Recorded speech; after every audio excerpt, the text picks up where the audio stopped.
வணக்கம் எல்லாரும் எப்படி இருக்கீங்க ஃப்ரெண்ட்ஸ், நல்லா இருக்கீங்களா? இன்றைக்கி சூப்பரான ஒரு ரெசிபி செய்யலாம். நீங்கள் என்ன தான் சாப்பிட்டாலும் சுத்தமாக வந்து உடம்பே ஏற மாட்டேது அப்படின்னா இதை வந்து செஞ்சு கொடுங்க. காலையில் வந்து டிஃபன் போல் ஒரு சின்ன கப்பில் ஒரு கப் அளவுக்கு ஜவ்வரிசி எடுத்துக்கிட்டு நல்லா கடையில் நம்ம வெறும் கடையில் வறுத்துக்கணும். இதை நல்லா வறுத்த அப்புறமா நமக்கு வந்து கலர் சேஞ்ச் ஆகி வரும் இல்லைங்களா? ஜவ்வரிசி வந்து நம்ம எப்பவுமே வறுத்தும் போது அந்த கலர் வந்து நல்லா ஃபுல்லாக வந்து சேஞ்ச் ஆகி வரும். அந்த ஸ்டேஜுக்கு வந்த அப்புறமா இதில் கொஞ்சமாக தண்ணி ஊற்றிக்கலாம். தண்ணி ஊற்றிட்டு அதோடு கூடவே கொஞ்சம் பால் சேர்த்து இதை நல்லா கொதிக்க வைக்கலாம்.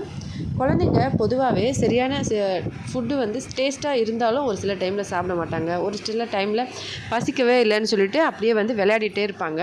இந்த மாதிரி டேஸ்ட்டாக செஞ்சு கொடுங்க. இது ரொம்ப நல்லாயிருக்கும் டேஸ்ட்டு. அதோட குழந்தைங்களுக்கும் ஹெல்த்தியானவும் வெயிட் நல்லா இன்க்ரீஸ் பண்ணுறதுக்கும் ரொம்ப நல்லாயிருக்கும். வெயிட் இன்க்ரீஸ் பண்ணுறதுனா சும்மா வந்து நம்ம நார்மலாக உடம்பு மட்டும் ஏற்றி வச்சுக்கிறது கிடையாது.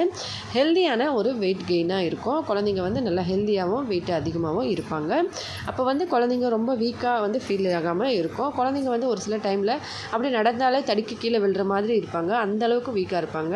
அந்த மாதிரி இருக்கும்போது நீங்கள் இந்த மாதிரி ஃபுட்டு வந்து தினமும் வாரத்தில் வந்து ஒரு 2-3 தடவை செய்யலாம். தினமும் உங்களால் செய்ய முடியல அப்படின்னா கூட வாரத்தில் ஒரு 2-3 தடவை போல் செஞ்சு கொடுங்க.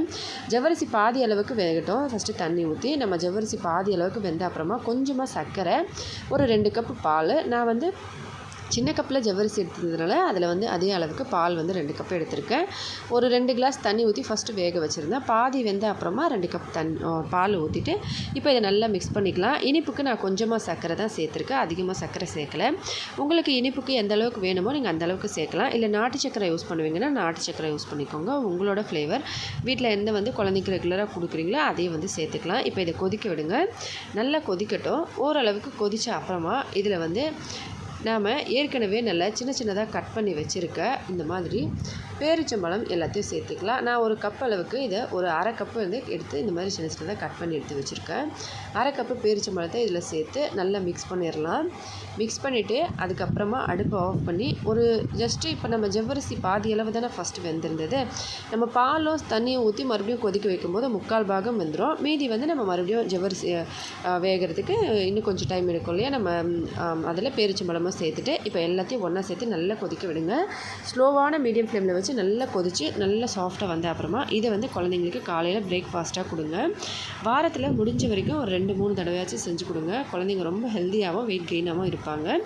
6 மாத குழந்தைலேருந்து எல்லா குழந்தைங்களும் கொடுக்கலாம். 6 மாத குழந்தை பல்லு வரலைன்னா நம்ம இதை கிரைண்டிங் பண்ணி கொடுத்துக்கலாம். வீடியோ பிடிச்சிருந்தால் லைக் பண்ணி ஷேர் பண்ணி சப்ஸ்கிரைப் பண்ணுங்கள். ஹெல்த்தியாக சாப்பிட்டு சந்தோஷமாக சேஃபாகவும் பத்திரமா வருங்க ஃப்ரெண்ட்ஸ். அடுத்த வீடியோவில் பார்க்கலாம். நன்றி, வணக்கம்.